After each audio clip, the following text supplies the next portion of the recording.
Hi, I am Rahul. You are welcome on my channel UPSC at the rate NCERT। जैसा कि मैं NCERT book discussion कर रहा हूँ, जिसमें मैंने क्लास 6 का डिस्कस किया था जियोग्राफी का, एंड आज मैं करूँगा क्लास 7 NCERT का जियोग्राफी का डिस्कशन करूँगा। ये UPSC PCS and other competitive examination के लिए इम्पोर्टेंट है, और ये इसमें बेसिकली टर्मिनोलॉजी और कॉन्सेप्ट को डिस्कस किया जाएगा। Okay, then start class 7 NCERT. First देखते हैं फॉसिल्स वर्ड क्या होता है। ये होता है the remains of the dead plants and animals trapped in the layers of the rocks, ये कहलाते हैं फॉसिल्स, लाइक पेट्रोलियम प्रोडक्ट्स, कोल, ओके, ईटीसी। मोल्टन मैग्मा क्या होता है, बेसिकली मोल्टन मैग्मा से कूल होता है। जब मोल्टन मैग्मा उसके पास वो सॉलिड हो जाता है और सॉलिड के बाद वो इग्नियस रॉक में बदल जाता है। Igneous rock basically primary rocks होते हैं। ये 2 टाइप्स होते हैं, ठीक है। एक होता है इंट्रूसिव। इंट्रूसिव में वो क्रस्ट के अंदर ही जमा हो जाता है, जो मोल्टन मैग्मा होता है, ठीक है, उससे ग्रेनाइट बनते हैं। और जो एक्सट्रूसिव होता है वो बाहर निकल आता है, तो उसे बसाल्टिक कहते हैं। जैसे दक्कन प्लेट्यू में बसाल्टिक रॉक पाया जाता है। Basaltic rock basically for important of cotton, यहाँ ब्लैक सॉयल पाया जाता है, ठीक है। और सेडिमेंट्स क्या होता है, sediments rocks roll down, crack and hit each, okay, and broken down into small fragments called sediments. ये basically winds and water etc इसमें होते हैं, तो ये सेडिमेंट्स बनता है इसके द्वारा। एंड जब इग्नियस और सेडिमेंट्री रॉक्स को ये long period of time temperature and pressure के कारण ये मेटामॉर्फिक रॉक में बदल जाता है, ठीक है। देन नेक्स्ट मूव करते हैं। लिथोस्फेरिक प्लेट क्या होता है। Lithospheric plates basically the earth crust consist of the several large और some small rigid irregularly shaped plates slab which carry the continent and the ocean floor, okay, जैसे कि Pacific Ocean, Pacific plate, North American plate, South American plate, Indo Australian plate, African plate, Eurasian plate, all these Antarctic plate, ठीक है, all these plate are major plates and like Nazca, Juan de Fuca, Caribbean, Philippines, Arabian, ये सब जो हैं वो small plates में आते हैं, ओके। देन नेक्स्ट मूव करते हैं, देखते हैं अर्थ मूवमेंट क्या होता है। Earth movement basically endogenetic force के कारण होता है। और अर्थ में मूवमेंट्स कैसे होते हैं, endogenetic force and exogenetic force होते हैं। इंडोजेनेटिक फोर्स में 2 तरह के होते हैं, sudden force and the diastrophic force. Diastrophic मतलब धीरे धीरे, और सडन मतलब अचानक। जब सडन फोर्स होता है तो अर्थक्वेक, वोल्केनो एंड लैंडस्लाइड होता है, और जब डायस्ट्रोफिक फोर्स होता है तो उसमें माउंटेन बिल्डिंग होता है, मतलब स्लो प्रोसेस के द्वारा। और एक्सोजेनेटिक फोर्स क्या होता है, exogenetic force basically erosion and depositional होता है अर्थ सरफेस पर। वो रिवर के द्वारा होता है, विंड के द्वारा होता है, एंड सी वेव्स के द्वारा होता है, ठीक है, ग्लेशियर के बाद द्वारा होता है। इसको समझते हैं कैसे ये होता है। बेसिकली जो क्रस्ट और मेंटल के बीच जो एस्थेनोस्फीयर होता है, यहाँ मोल्टन मैग्मा पाया जाता है प्लेट चल करने के द्वारा, प्लेट मूवमेंट के कारण, ठीक है। ये कन्वेंशनल करंट जो होता है उसके थ्रू ये होता है, मोल्टन मैग्मा मूव करते हैं। तो ये जब बाहर निकलते हैं मैग्मा तो उसे लावा कहते हैं, ठीक है। जो ये नली होती है उसे वेंट कहते हैं, और जहाँ पर ये निकलता है उसे क्रेटर कहते हैं। और जो निकलता है उसमें गैस और ऐश होते हैं, ठीक है। देन नेक्स्ट मूव करते हैं अर्थक्वेक के बारे में। फोकस पॉइंट वो होता है जहां जनरेट होता है, this is where the earthquake occurs, it is the origin of the seismic energy, okay. और जो फर्स्ट रिपोर्ट किया जाता है वो होता है एपिक सेंटर, पीक, जहां सबसे ज़्यादा डैमेज कर सकता है अर्थक्वेक, ओके। और इसमें कुछ और एनसीईआरटी में दे रखा था बगल में, तो विक्टोरिया फॉल, ये बेसिकली जम्बिया और जिम्बाब्वे में है। एंजल फॉल ये है, ये वेनेजुएला में है। और नियाग्रा फॉल ये यूएस एंड कनाडा बॉर्डर पे है। और ये देखते हैं रिवर फ्लड प्लेन्स कैसे होते हैं। तो जब रिवर मूव करता है तो ये स्ट्रेट लाइन में नहीं मूव करता है, ठीक है। ये बेसिकली टेढ़ा मेढ़ा होता है, और वो टेढ़े मेढ़े को मिएंडर कहते हैं, मिएंडरिंग करती हैं रिवर, ठीक है। और जो जब मिएंडरिंग के कारण जब रिवर अपनी रास्ते बदल दें और जो शेष बच जाए, तो उसे ऑक्सबो लेक कहते हैं। ठीक है, और अब देखते हैं एटमॉस्फेयर में कंटेंट कैसे हैं। तो इसमें सबसे ज़्यादा नाइट्रोजन है 78%, दूसरे नंबर पे है ऑक्सीजन 21%, थर्ड पे है आर्गन 0.93%, और फोर्थ पे है कार्बन डाइऑक्साइड 0.03%, एंड अदर पे 0.04%। ठीक है, ये वेरी इंपॉर्टेंट है। अब देखते हैं स्ट्रक्चर ऑफ द एटमॉस्फेयर। तो हम 0 से लेकर 400 किलोमीटर तक देखेंगे। तो 0 से जो 13 किलोमीटर होता है ये ट्रोपोस्फेयर होता है बेसिकली। इसमें एयर एंड वेदर फिनोमेना होते हैं।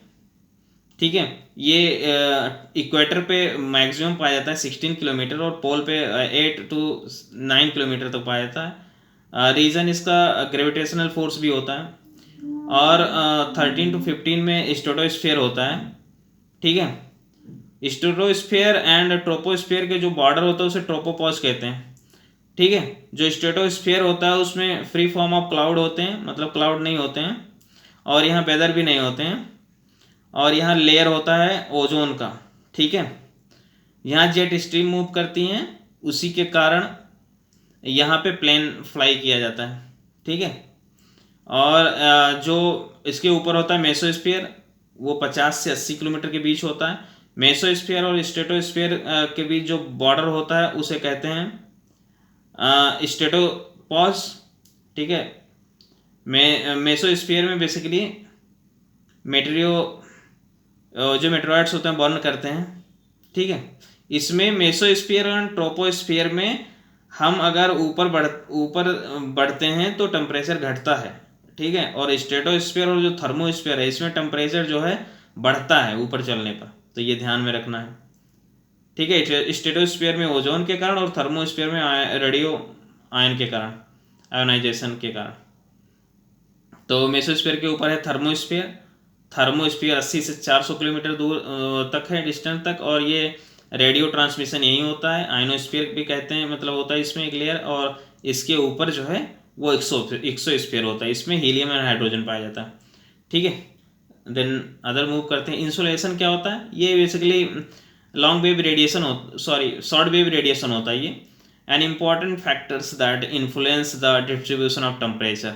ओके, इंसुलेशन अगर ज़्यादा है तो टेम्परेचर ज़्यादा प्राप्त करेगा, ऐसा है। Is the incoming solar energy intercepted by the earth? Yes. ठीक है, और देखते हैं अब विंड मूवमेंट्स को देखते हैं। अब हम जैसा कि जानते हैं ये हम प्लेनेटरी विंड यानी कि परमानेंट विंड है, इसमें trade westerly and easterly wind है। तो पहले तो हम प्रेशर बेल्ट को समझते हैं। इक्वेटोरियल लो प्रेशर बेल्ट है जो कि 0 to 510 डिग्री तक होता है इक्वेटोरियल लो, ये इसको डोल्ड्रम भी कहते हैं। ठीक है, और 30 to 35 डिग्री तक सब ट्रॉपिकल हाई प्रेशर बेल्ट होता है, इसे हार्श लेटीट्यूड भी कहते हैं। और 60 डिग्री पर 50 to 60 डिग्री पर लगभग सब पोलर लो प्रेशर बेल्ट होता है, और 90 के आसपास हाई प्रेशर बेल्ट होता है। ठीक है, साउथ और नॉर्थ दोनों हेमिस्फीयर में होते हैं। ठीक है, ये परपेंडिकुलर नहीं होता है एक बेल्ट से दूसरे बेल्ट पे, बिकॉज कोरियोलिस फोर्स इक्वेटर पर बिल्कुल नहीं पाया जाता, और जैसे जैसे हम इक्वेटर से पोल की तरफ बढ़ते हैं कोरियोलिस फोर्स बढ़ता जाता है। ठीक है, इक्वेटर पर इसलिए नहीं पाया जाता है क्योंकि यहाँ पर मैक्सिमम स्पीड होता है। ठीक है, अर्थ रोटेशन स्पीड मैक्सिमम। अब देखते हैं विंड क्या होता है। विंड मूवमेंट ऑफ एयर होता है। एयर कैसे? ये हाई प्रेशर से लो प्रेशर एरिया की तरफ मूव करता है विंड। ठीक है, wind blowing from the west to west is called westerly. अगर ईस्ट से मूव करेगा तो इसे ईस्टर्ली कहेंगे। पोलर विंड को ईस्टर्ली विंड भी कहते हैं क्योंकि वहाँ हाई कोरियोलिस फोर्स के कारण उसका मूवमेंट बिल्कुल वेस्टर्ली टू ईस्टर्ली हो जाता है, मतलब ईस्ट टू वेस्ट हो जाता है। ठीक है, परमानेंट विंड क्या, अभी मैंने बात किया, ट्रेड वेस्टर्ली ईस्टर्ली होता है, और blow constantly through the air in particular directions. इसका डायरेक्शन फिक्स होता है, कॉन्स्टेंटली होते हैं throughout the year. Okay, seasonal wind क्या होते हैं? Change their direction in the different season, ये चेंज करते रहते हैं। ठीक है, और नेक्स्ट देखते हैं लोकल विंड क्या होता है। तो लोकल विंड पार्टिकुलर पीरियड के लिए होते हैं, ऑन द डे और द ईयर। ठीक है, स्मॉल एरिया में होते हैं, जैसे कि पंजाब टू बिहार चलता है इन द समर सीजन में and the June called the loo, okay. And the cyclonic rainfall का होता है दो front, warm front and the cold front when the collide each other then called the cyclonic rainfall, okay. Frontogenesis से होता है basically. और ये temperate cyclone extra tropical cyclone की बात कर रहा है। रिलीफ का होता है, ये ओरोग्राफिक रेनफॉल होता है, रिलीफ रेनफॉल बेसिकली ये माउंटेन से टकराकर बारिश होता है, जैसे कि वेस्टर्न घाट में, हिमालयाज रीजन में, in the north east region of India, okay. और कन्वेक्शनल रेनफॉल क्या होता है, ये वाटर इवापोरेशन के कारण रेनफॉल होता है, हाई टेम्परेचर होता है, यहाँ वार्म एयर होते हैं, ठीक है, वार्म एयर ऊपर उठते हैं और बारिश कराते हैं कंडेंसेशन के कारण। अब देखते हैं डिस्ट्रीब्यूशन ऑफ वाटर, वाटर का कैसे distribution in the earth, okay. Average salinity of the water कितना है, 30 ग्राम पर 1000 litre water, okay. And March 22 world water day मनाते हैं। ओशियंस जो है 93.3% होता है वाटर, ये सलाइन वाटर है बेसिकली। इसके बाद दूसरे नंबर पर आता है क्या, आइस कैप्स। आइस कैप्स क्या है, 0 मतलब 2.2% पाया जाता है। ग्राउंड वाटर इसके पास 0.68%, fresh water lake 0.009%, inland sea and the salt lakes ये पाया जाता है 0.009, ठीक है। एटमॉस्फेयर 0.0019, यानी और सबसे अंत में पाया जाता है कौन, रिवर्स। हमें ये ध्यान में रखना होगा, सबसे कम रिवर्स में वाटर पाया जाता है, ठीक है। ये सब फ्रेश वाटर हैं आइस का रिवर तक, ओके। डेड सी का सबसे ज़्यादा 340 ग्राम पर 1000 लीटर में होता है, ये जॉर्डन में है, जॉर्डन इजराइल बॉर्डर पे है, ठीक है। इसमें आप डूब नहीं सकते, ऊपर तैरते रहोगे। टाइड्स क्या है, tides the rhythmic rise and the fall of the oceans water twice, ये डे इज कॉल्ड ये टाइड, यस। नीप क्या है, नीप बेसिकली ये परपेंडिकुलर होता है, जब अर्थ का सन एंड द मून से परपेंडिकुलर होते हैं एक दूसरे के, मतलब 90 डिग्री बनाते हैं, तो ये कैसे होता है नीप। नीप ऐसे याद करने के लिए नीप 90। और स्प्रिंग टाइड्स बेसिकली ये सेम लाइन में होते हैं, जब अर्थ और सन के बीच मून हो तो हाई टाइड होगा, क्योंकि सन और मून का डबल ग्रेविटेशनल फोर्स लगता है, ओके। और जब सन एंड अर्थ जो है मून दोनों अर्थ के अगल बगल हों तो उसे कहते हैं लोवेस्ट टाइड, क्योंकि यहाँ कम हो जाता है ग्रेविटेशनल फोर्स।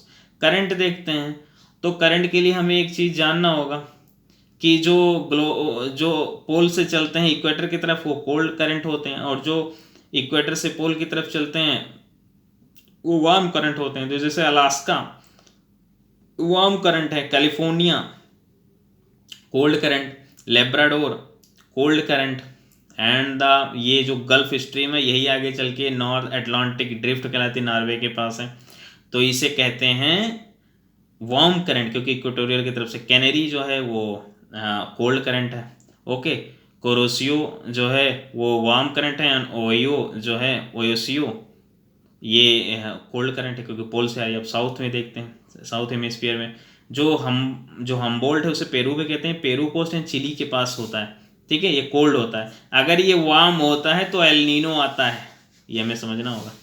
और ब्राज़ील के पास है जो उसे ब्राज़ीलियन करंट कहते हैं। जो नामीबिया बोत्सवाना साउथ अफ्रीका पास है उसे वेनेजुएला कहते हैं। जो अग्लुहास है मेडागास्कर मोजाम्बिक साउथ अफ्रीका के पास है उसे अग्लुहास कहते हैं। और जो वेस्ट ऑस्ट्रेलिया है और जो ईस्ट ऑस्ट्रेलिया है, ये दोनों एक गर्म एक वार्म एक कोल्ड है, ठीक है। अब टेम्परेट एवरग्रीन फॉरेस्ट देखते हैं। ये मिड लेटिट्यूडनल कोस्टल रीजन में पाया जाता है, बेसिकली ये eastern margin of the continent में पाया जाता है। और US south China south east Brazil both hard and the soft wood यहाँ पाए जाते हैं, जैसे oak pine and the eucalyptus सीटीसी, okay.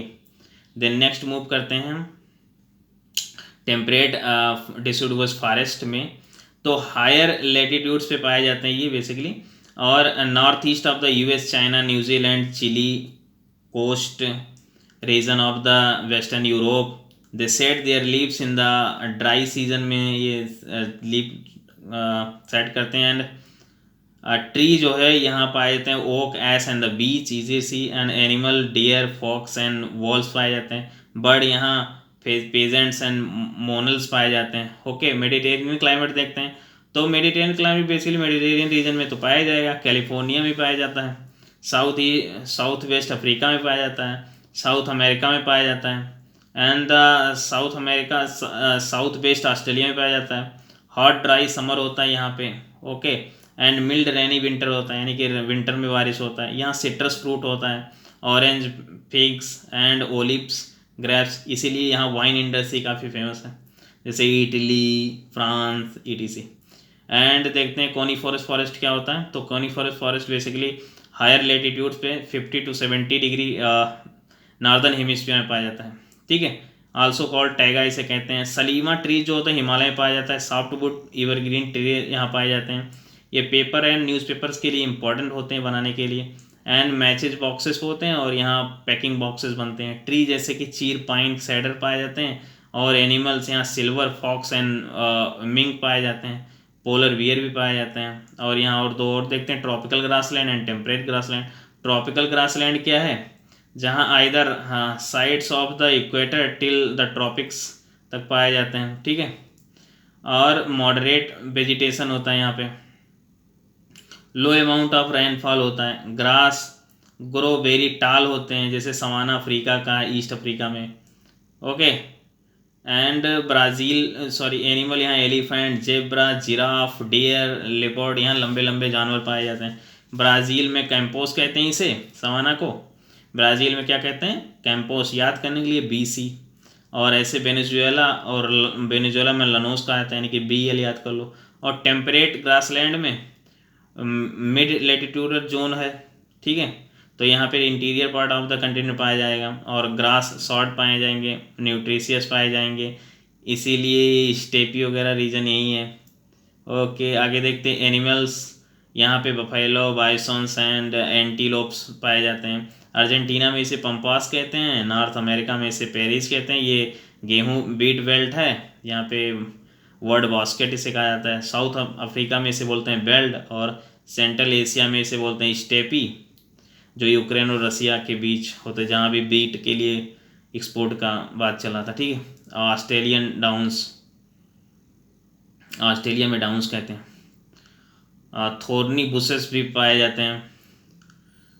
थोर्नी bushes basically dry desert में पाए जाते हैं और ट्रॉपिकल वेस्टर्न मार्जिन में पाए जाते हैं. ठीक है, thorny bushes. Vegetation cover is scarce and the scanty rains and the scorching heat यहाँ होता है. पोलर रीजन में देखते हैं natural vegetation is very limited.